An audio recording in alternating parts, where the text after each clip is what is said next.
Assalamu alaikum warahmatullahi wabarakatuh. Hope you're doing well. So we're continuing our deep dive into the things that I noticed in the Barbie movie that I subjected myself to. I know, pray for me. It was so much pink that I was like, stop it, stop attacking me.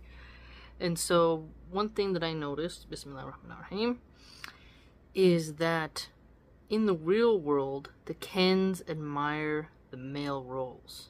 And obviously, the Kens in the Barbie world are quite bizarre.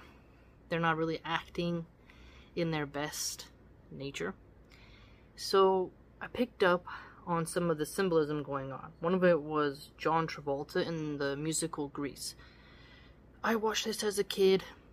We had schools that put Grease on plays. It's very popular in high school. I don't know, maybe if you're an immigrant, like you're a freshly arrived immigrant, you didn't really grow up with that. But I think if you grew up in the 90s, everyone had watched John Travolta in Grease. And John Travolta is very handsome, so he's a heartthrob. And the way he does his hair, and the way he sings, right? And Saturday Night Fever was a classic, right? Total classic. And in the movie Grease, he acts kind of greasy, and it's kind of sad because the girl, at first she's like this nice, polite, and then she dresses naughty in black leather pants, and she looks more whorish, right? And she takes off the good girl persona, and he's wearing black, and these are kind of naughty boys at the time, right? So that persona is not something admirable if you're looking at it as a religious perspective.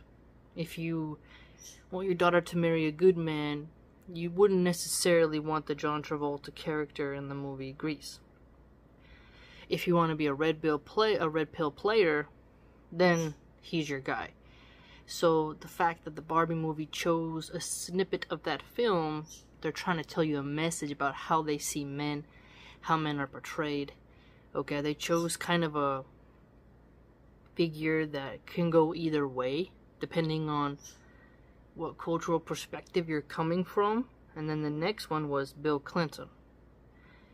Now, Bill Clinton is a playboy, disgraced his wife Hillary, and got oral intimacy in the White House by Monica Lewinsky. And it's also strange how he was painted in a blue dress, like cross-dressing in Jeffrey Epstein's mansion. And there's a lot of weird stuff around Bill Clinton. Definitely a famous former president pervert. Joe Biden's a pervert with little girls smelling their hair and being quite touchy-feely, making little girls feel uncomfortable. He's super creepy. And his son is a crackhead. This is very open knowledge. And his son slept with his brother's wife. That's open knowledge as well. So Joe Biden's not that great. But my point is Bill Clinton, he's just a slime ball. Utter slime ball. So him being included in that, you definitely see the political ramifications of that being in the film. And then they had others, so you're like, ooh, I see the picture they're trying to paint, as in these male players are propped up as role models for men, which I guess if you're taken from the feminist perspective, you could argue that. However, if I was to make a film and I want to call out the female hypocrisy, I would show the degeneracy of the rapper Sexy Red, Cardi B, Nicki Minaj. You could easily just hammer it home with female degeneracy and how women prop those types up to mislead millions of girls. Okay? So we can play that game. Right? And Kim Kardashian is on the same level as Bill Clinton, in my opinion. She's been passed around quite a lot in Hollywood, and she won't put that kitty on ice, and she's a mom. You know, I won't be too rude, but you could easily do this with female icons in modern American culture, right? And so the Barbie goes there and she doesn't really feel comfortable. You can tell. She feels like it's a male world, and Ken has this sort of existential crisis. And one thing that's kind of funny, you know, is the horses angle, because horses used to be a status of masculinity and wealth because of how much care you have to give to that animal. And you know, to train a horse and to have this symbiotic nature with a horse, it's a lot of work, and it's actually really special. Horses have a wonderful history with humans, carrying us, pulling wagons before cars were invented, right? We really relied on them. And Genghis Khan, for example, his army was pretty much a cavalry. When I remember, if you go through the playlist that I have on Genghis Khan, they drank horse milk yogurt, they would eat some of their horses and make horse jerky.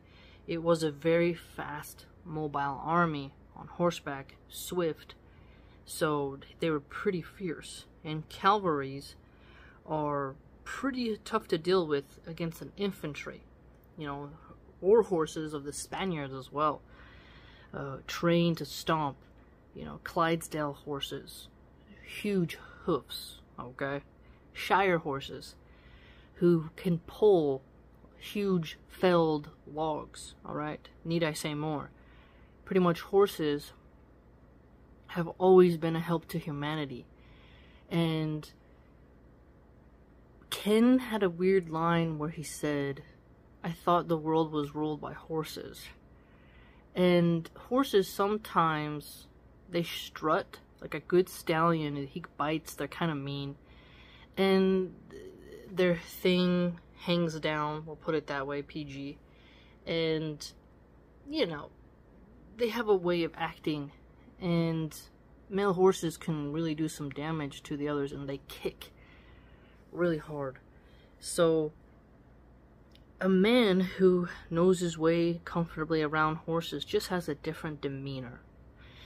Let me explain further. There's cat ladies. They have a persona. Bird people, like myself. Dog people. When you associate with a particular animal that you like to care for, whose personality traits you like, it kind of shows this interesting relationship. When it comes to horses, you have to be sure-footed, know how to tame and like calm down a horse, and not like pump fear into the reins. You have to be confident and smooth and gentle and have mercy. It's fascinating to think about how many of the prophets, peace be upon them all, dealt with sheep. They had to be around camels, sheep, goats, you know, using horses and oxes and whatever else they used, depending on what animals were in their region. But people who know their way around animals of different kinds have a certain energy about them, is my point. Like a woman who likes reptiles, you know, you could say some things like, I played with snakes, but some people are really into bugs, you know, they put bugs on their faces, and you're like, okay, we're getting a little bit weird here. People like tarantulas. Like, there's a persona and like character traits you can see by the type of pets people have. So the Ken dolls having this fixation on horses is also a point of it mocks a little bit the cowboy culture, because you have to be physically strong, you know, to deal with some of these horses. Imagine you have Arabian horses are really pretty and run fast, right? But talk about Clydesdales, mules, Mustangs, wild horses, all right? Native Americans, you know, really valuing horses and having a relationship with them, riding bareback, grabbing onto the hair.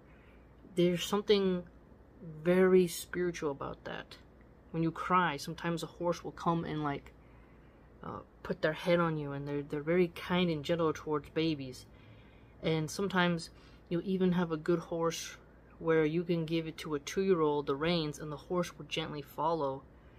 And there's some horses you can have a plastic yard chair, sit it down, tie them to the chair, they won't move. So when you fully get the horse to submit to your will to the best of your ability, you worked really hard on that particular horse. Alright? And race horses as well. Super fast critters.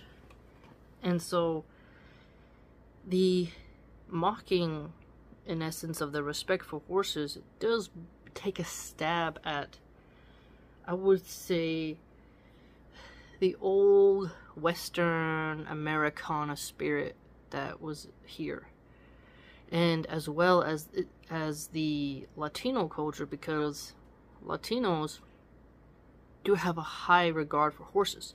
The caballeros, the vaqueros, the often romance imagery of old Mexico has a guy with a very large sombrero, a woman in a very beautiful bright dress, and he's singing to her, and she's out the window, and he's on a very nice horse. And I had a coworker who trained those dancing horses.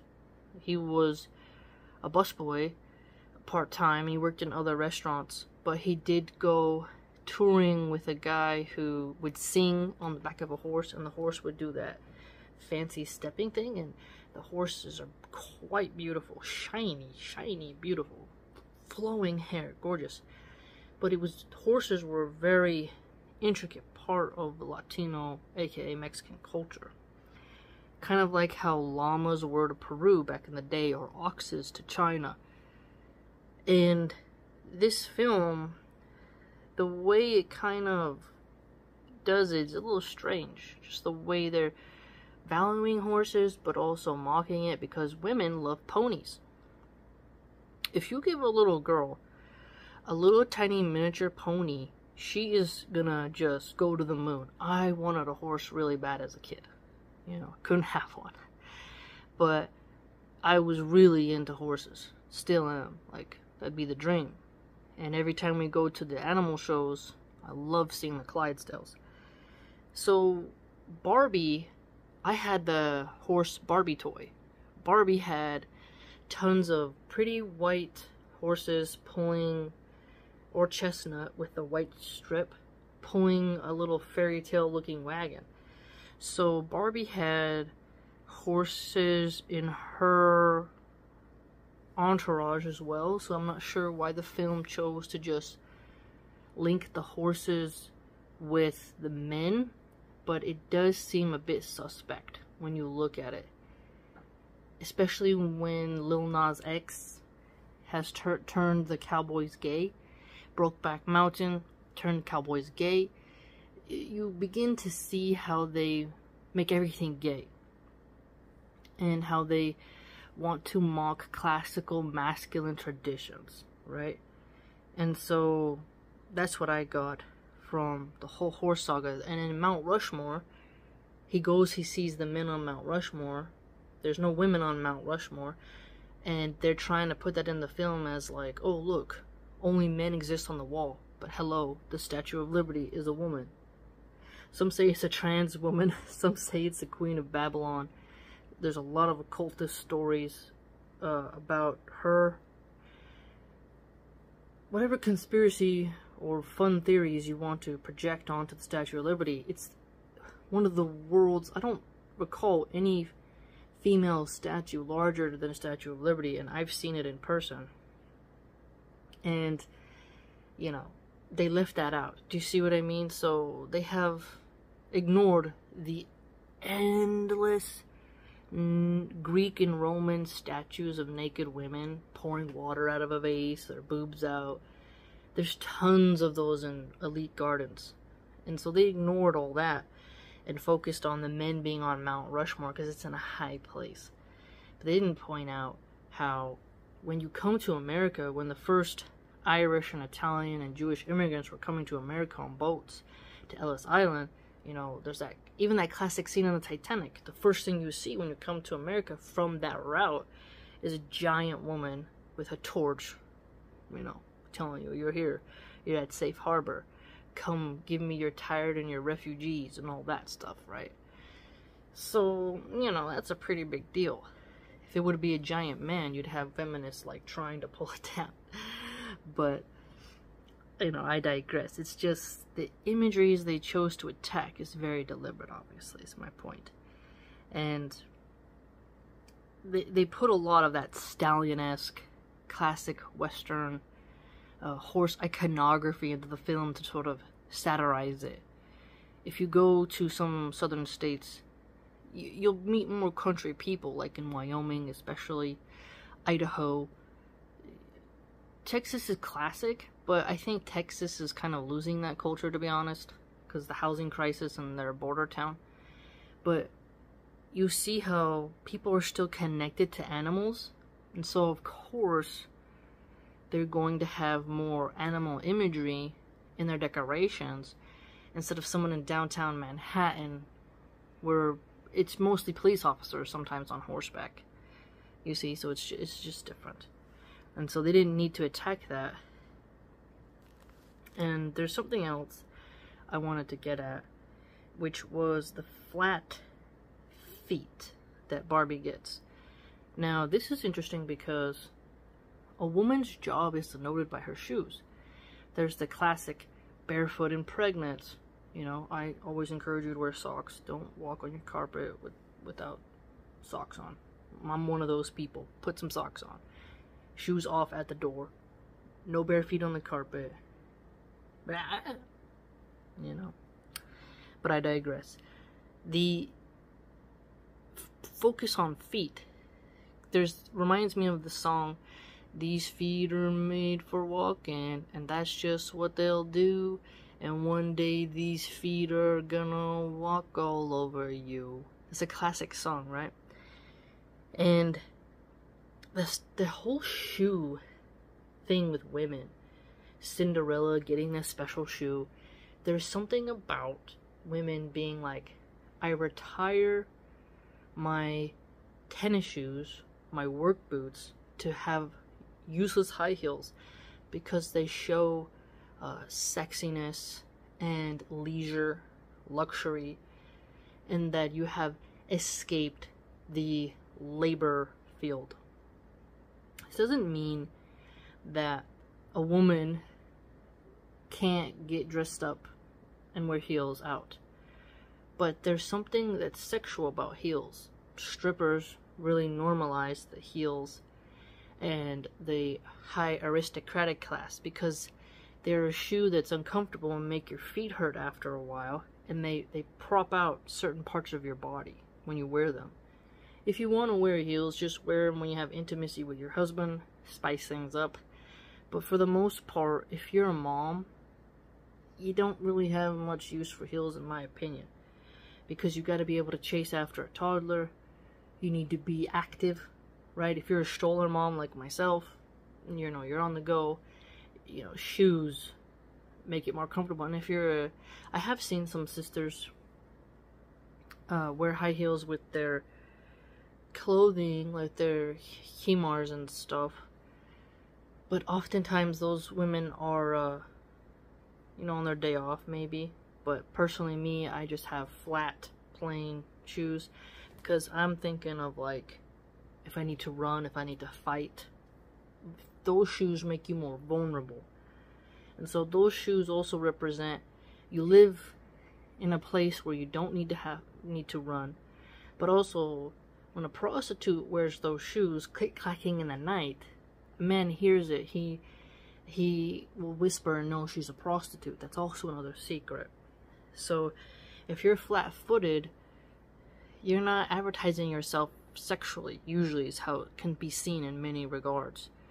So the shoe itself, they're fun, and it's a way of being bougie, of being posh, and showing you have a soft life, that you are not part of the labor class, and that you have the luxury to wear such shoes that inhibit your posture, cramp your feet, and accentuate your figures for the male gaze. You know, they pop your butt out. If you wear a skirt and wear some heels, the way the heels posture you, right? It's like a way also to make you taller, so that the male gaze can, you know, scan you a little bit differently. It's just a whole different energy with how you walk. A woman in heels, how she walks, it's very sexual, right? And men can see that, they hear it, they want to look. Flat shoes, like the sandals they hung up, you know, there's just something about it where it's not just as aesthetically eye-catching. And so when Barbie is upset she has flat feet, it's also a play upon how your Barbie dolls, they only had feet that were that way. Ken, obviously, has flat feet, right, when you buy him shoes.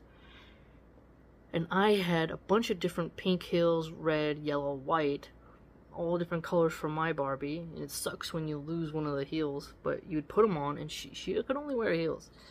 So this doll is a doll that's a kept woman in a different way of being a homestead type of wife.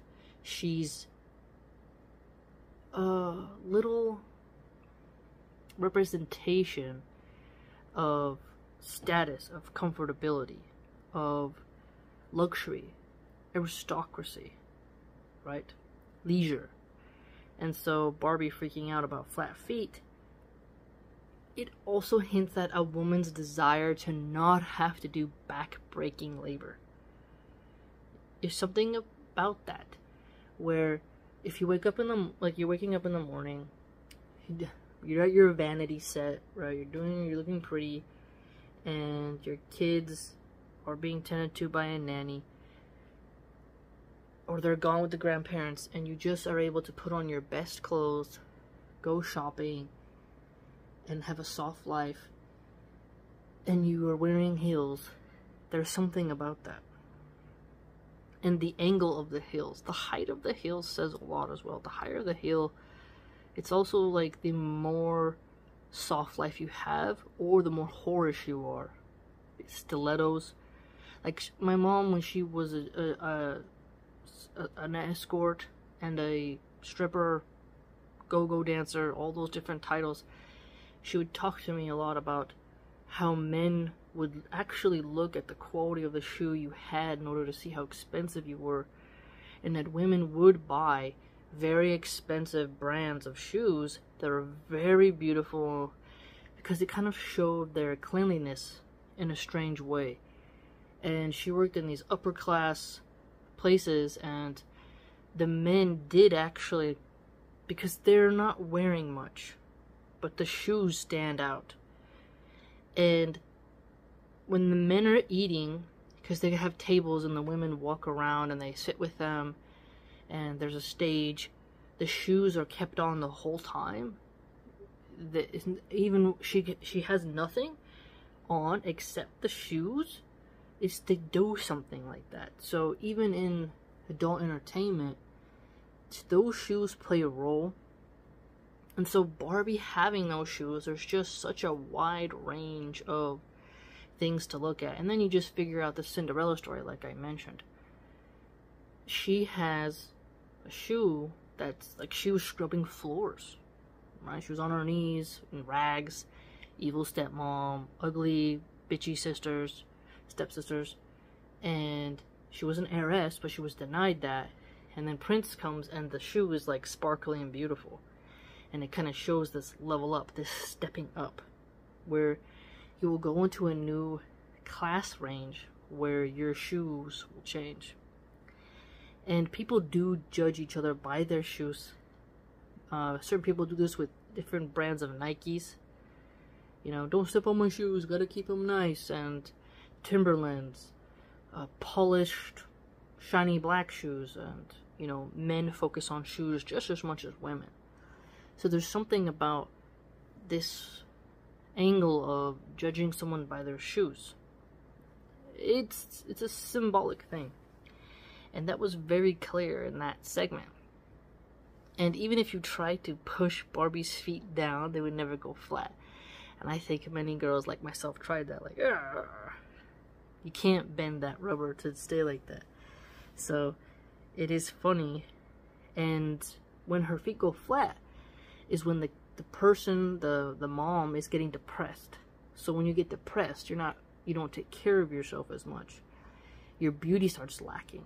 So Barbie switching her heels to flats was like a change in depression, a change in mental status. And it's a very clever signal of thinking when a woman wears heels, she's happy, she's confident, has high self-esteem. But if she's in flats, she doesn't care about herself. So it's taking a dig at a woman who's a plain Jane instead of being high maintenance, right? It's fascinating. It's another dig at the sort of homely look, right? Instead of having an Instagram caked face, Botox, Brazilian butt lift chick, there's the homely, natural faced, no makeup type of vibe going on, right?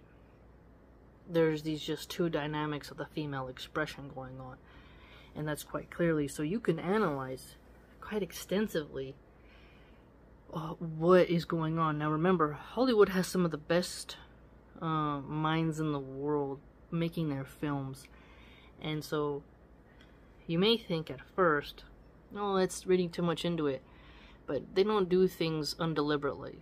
You know, Hollywood from the holly tree, and holly trees being used in magic, you know, and illusions, magic breeding illusions. You can get the traditionalities of that, and nothing is accidental.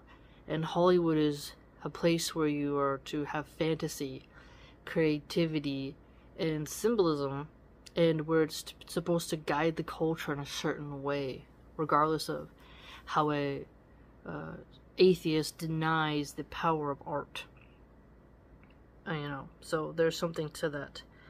And so let me know what you think. I'll leave it there because I got a lot of notes here, and so I don't want to make this particular one excessively long. But the film is very modern feministic. It's not one that is paying tribute to women, even though it acts like it does. You know, it hints at it, but it openly talks about each woman has her own house, career, the shaming of the pregnant Barbie doll, because Barbie's waist is a key factor here, you know. And by her having a belly, she's not in that perfect form, right? She's not the eye candy, at least to normal people. So the dig at the flat-footed pregnant ones in favor of the high-maintenance one who's independent and a careerist who doesn't want to be serving her Ken, it's quite blatant. And each one having a mansion. So remember, the classic ideal was you marry a man so he can provide you with housing, shelter, and protection. But if you have the shelter yourself, you have all the luxury yourself, then the Ken himself becomes the accessory, rather than you leveling up in the classical way. There's some patriarchal roles in that, where the man he's going to be your gate to the castle. But if you're an independent woman who already has that, then the role of the Ken becomes completely different. So this hints at modern gender roles as well, and also at Christian and Islamic gender roles. It's fascinating when you really look at it. Just remember that these writers' rooms are sitting around pitching ideas. Every detail, outfit, every line is scrutinized and placed there for a reason, in order to evoke a catharsis, in order to evoke emotion, to stir controversy, to get you thinking. Remember, media can change generations. Media is a powerful force, and those who control it and those who put out popular films influence the next generations, because they'll adopt mannerisms and adopt ideas that they witness. And this is common, right? After you watch a good film, you feel different after. when you watch The Joker with Joaquin Phoenix, Russell Crowe in Gladiator, Game of Thrones, Scarface, Al Pacino in Scarface, Ray Liotta, Robert De Niro in Goodfellas. There's certain films that when you watch them, you're like, huh, that's interesting, and you think different. The Barbie movie is not as good as it could have been, obviously, but they're aiming for that. You know, they want to make money, but they also want to have a cultural shift and send a cultural message. Okay? And so, it's not by accident, is my point. Let me know what you think, and if you'd like to join the blog and support the channel. I'm not monetized, and I'm still saving for the book holder and the wooden panel. And if you want to help contribute to that, you can join the blog or tip via the blog, which is www.subscribestar.com/MilahanArchive. Hope to see you there. Have a great Ramadan.